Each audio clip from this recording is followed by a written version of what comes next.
So the game I'm playing today is called Canabalt. This is an endless runner where you play as a guy who just so happens to be very well dressed, who is trying to escape the destruction of his city by a bunch of alien robots. Even though that's kind of an impossible task for him to accomplish because it is an endless runner, which means it's infinite, and his city is probably infinitely long, so the chances of him escaping is basically zero. Also, I'm pretty sure I butchered at least one word in my previous sentence, but in all seriousness though, Canabalt is a game that a lot of you guys have probably heard of and probably even played.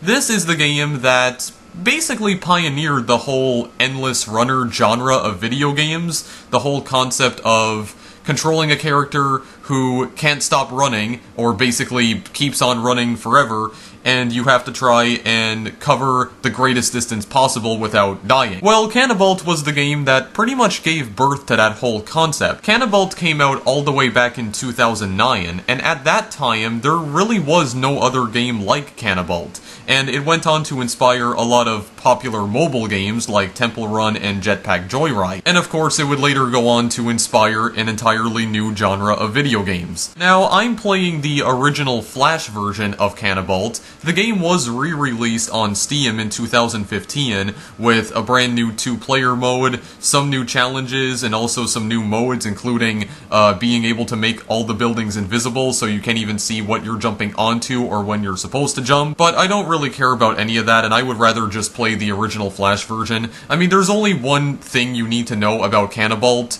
You just have one button, the X button, or the C button, because the C button works as well, but the entire objective is to jump across buildings, and that's pretty much it. The only thing you can do in this game is jump.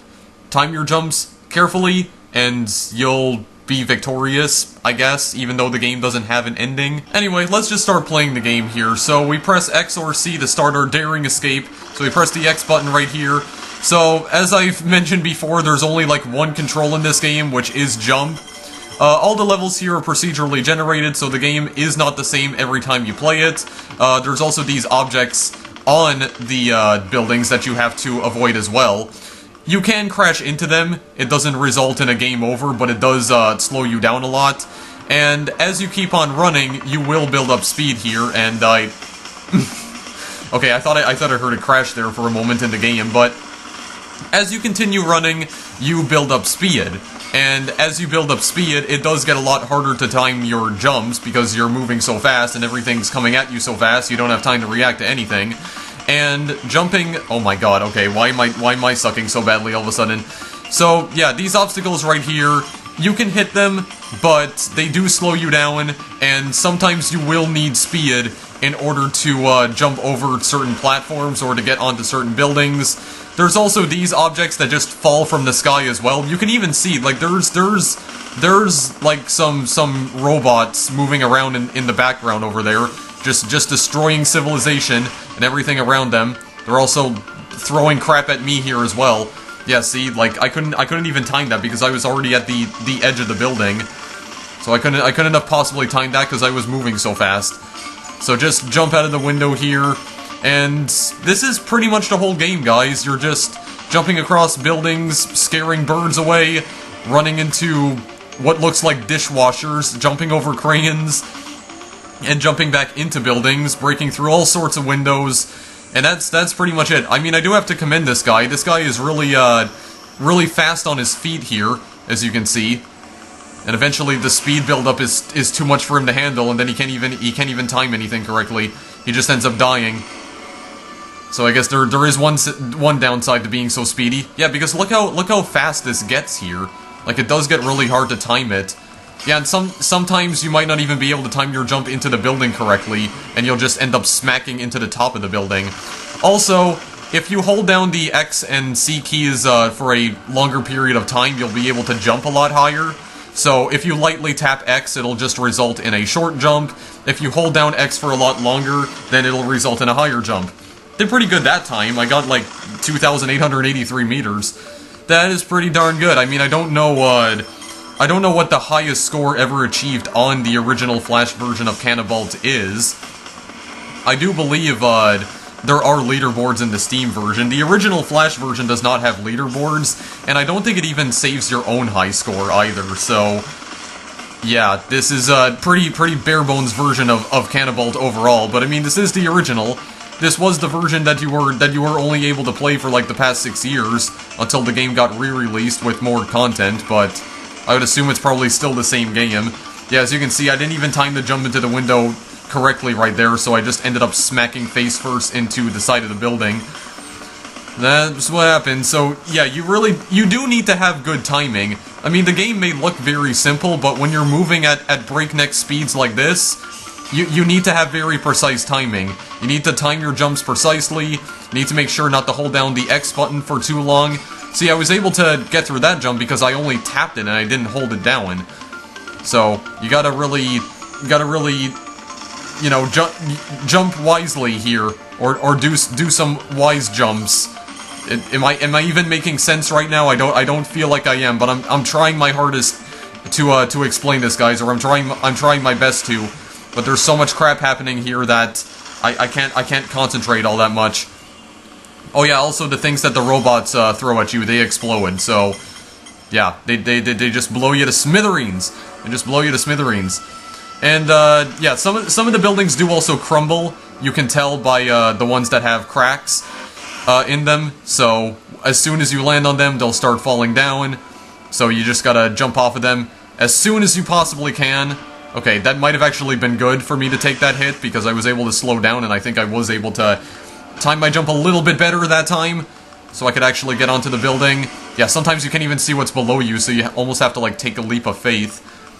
So I guess sometimes it would be good to run into obstacles, because at least it slows you down a little bit. It makes timing your jumps a little bit easier.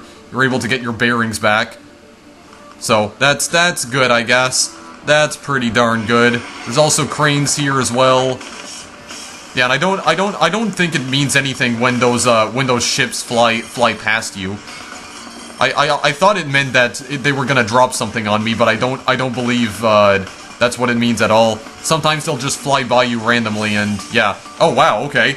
I got exactly 3,000 meters there. What are the odds? So, I mean, there's not really anything else I can say about Canabalt, guys. I mean, this is the whole game. You just use either the X or C keys. X and C do literally the exact same, you know, the exact same action, which is jumping, and that's pretty much it. You're just jumping and running, trying to get the heck out of the city, even though the city is infinitely long. So, you know, what's even the point? But, you know, you want to test out your parkour skills, then sure, it's fun, definitely. I really do like the art style here. I mean, it's a kind of art style that a lot of indie games use nowadays, but, you know, back then there were much less indie games that tried using the whole, like, pixel art style. You know, there were very few of them that tried using it.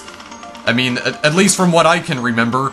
I mean, I haven't been playing indie games as long as other people have. This kind of art style was relegated to, like, certain indie games. It's not like every single developer was trying to create a game with, like, NES-style graphics, because pretty much every developer does that nowadays, and to be honest, it's kind of making me sick of this art style, at least today. So, that's just my opinion. I mean, I still love the NES art style and the NES aesthetic in some games, but, you know, if the games don't do them well, then that's when I'll start hating it. But this one does it beautifully, though. A very minimalist pixel aesthetic right here. You know, you have a very, like, a completely decimated city in the background. You even have all the smoke effects and whatnot, and the screen shakes whenever a ship flies by. So even though it is, like, very low res, it's still very well detailed for a low res game.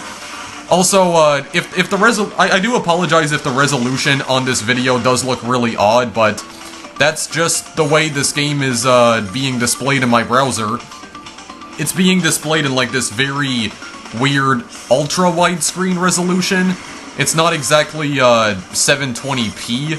It's more like, well, I did upscale it a little bit just so that it is larger, but this is more like technically under 480p, because the height of the screen is less than 480 pixels, but It is very widescreen, basically like, I think about 1300 pixels, so...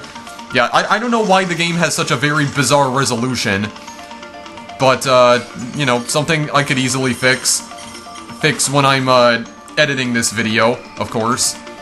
But, the only thing this time around, though, is that the blurry edges are gonna take up, like, most of the screen, because this is only gonna take up, like, a small strip of it when I go and edit it, so, yeah, this video is gonna look very weird when I finish editing this later on, but, other than that, guys, I really don't have anything else to say about it. I mean, this is the whole game right here. This is the whole game.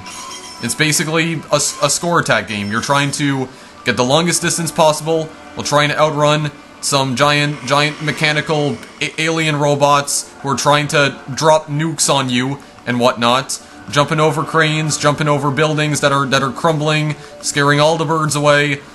Just trying to time your jumps properly right here, rolling around at the speed of sound like you're friggin' supersonic, going at supersonic speeds, and then dying because you can't time a jump correctly because you're going way too fast.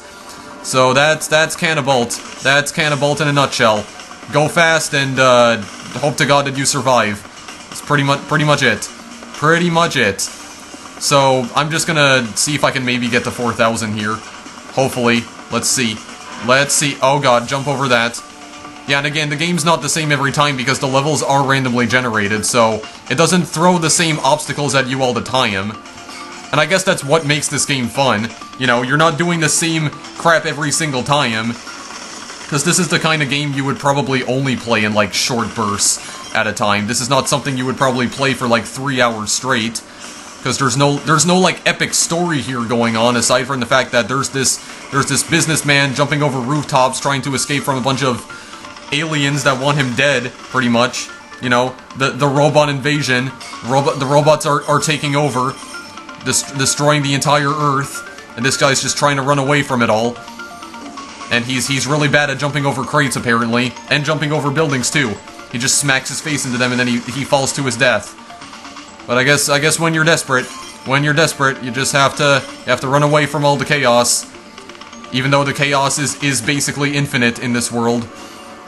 So there's not really any chance of running away from it in that case. I don't know why the screen shakes at the beginning.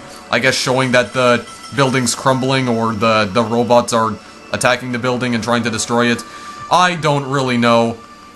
But other than that, it's still a fun game. Even though it is very simple, but you know, simplicity doesn't mean the game isn't fun. You know, even the most simple games are still extremely addicting, despite the fact that they're also very challenging. Like, Super Hexagon, for instance, as much as I don't want to keep, mentioning that game all the time in my videos, because I do feel like I have been mentioning Super Hexagon a lot in my videos recently, and I don't really want to.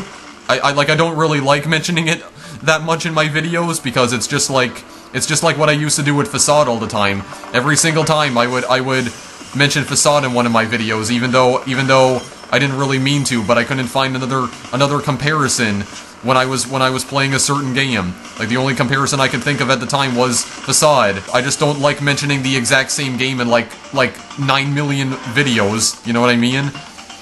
Like not all the time, not 5 videos straight. So yeah, holy crap, dude, this guy's running fast. Okay, well, I jumped way too early there. I don't even know why I pressed the X button. So yeah, that's Canabalt, a really fun endless runner, pretty much the game that created the endless runner genre. I love the gameplay, I love the art style. I mean, to be fair, the game is very simple, but it's so surprisingly addicting. And again, like, a lot of these endless runner games seem to have this whole like just one more time gameplay. Like you get a really good score, but you know that somehow you could do better, so you just keep on playing to try and beat your score. It's that sort of feeling all over again. And every play session provides you with a brand new challenge, because the levels are all procedurally generated, so you won't encounter the same obstacles every single time. Well, I mean you probably will, but just not in the same order. Like sometimes when you jump on the first building, when you get onto the second one, that's when the robots decide to take a mechanical dump on you, and if you don't jump over it in time, you get your entire face blown off. Or sometimes the next building that you jump on will be a crane and not a building, or sometimes it'll crumble. So some buildings are not even structurally sound in this game. It's just, it's fantastic. I love it. I will definitely pick the Steam version up and play it in my own time, because I'm not going to be making another video of this. And not only that, but another reason why I wanted to play the Flash version was because I actually wanted this video to be short, because I feel like I have been putting out some pretty long videos as of late. I mean, a lot of the videos I put out nowadays are like over a half-hour long, and I need to change that. I need to start uploading some shorter videos here. You know, aside from my Stepmania videos, like videos with commentary, I need to start making them shorter, because it's getting a little bit out of hand now. But if you want to play the original Flash version, the link is in the description. If you want to pick this game up on Steam, the link to that is also in the description. The game is available on iOS and Android, in addition to PC and being able to play in your browser. And the links to the other platforms this game's available on are also in the description. So go and play this game. I highly recommend it because it's fun as hell. And you could also play it in case you were curious as to where the Endless Runner genre originated. Anyway, thanks for watching as always, guys, and I'll see you in the next video I make. Later!